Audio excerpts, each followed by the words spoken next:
Hey, good morning, team. We're going to talk a little bit about uneven squats. Let me get the camera right if you can see my plates down there. I have 2 plates stacked up. Uneven squats are great if you're coming back from knee injury. You want to continue to strengthen and have injury-free through the knees and hips. It helps with stabilizing the smaller muscle groups, stabilize the movement of the bigger, larger muscles. So I'm going to show you some variations of the uneven squat. Make sure the heels are even, so one foot not back there or up here. Keep it straight across, even heels. Weight is evenly distributed.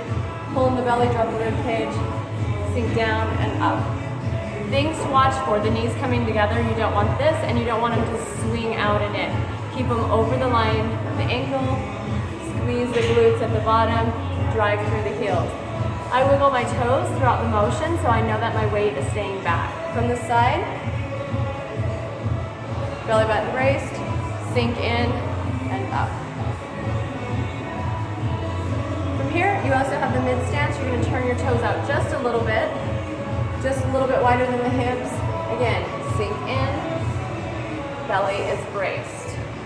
From the side, there's no arching in the lower back. You want to keep that back nice and flat. Sink in and up. Again, in this stance, make sure your knees aren't buckling in. You want to pull them out and keep them over the ankle. Third stance is a nice wide stance with the toes slightly turned out. Sink in. From the side, nice and wide, squeeze out.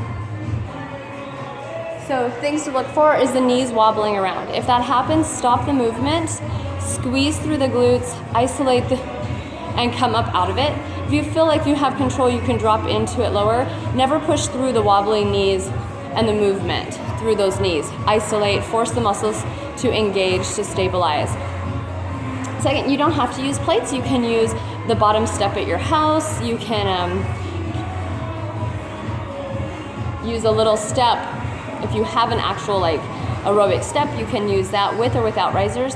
And maybe try it a little bit off the floor instead of raising it up 4 to 5 inches right away.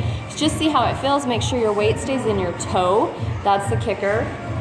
And try a few. If you do, I would say do 3 sets of 10 of each variation for maybe 2 days a week to get started. See how your knees feel, see how your body feels, and then gradually increase. These are ones that you don't necessarily have to do with weight. And that you can actually go out further or add more sets and you'll feel that difference. So there are your squats, so get to squatting.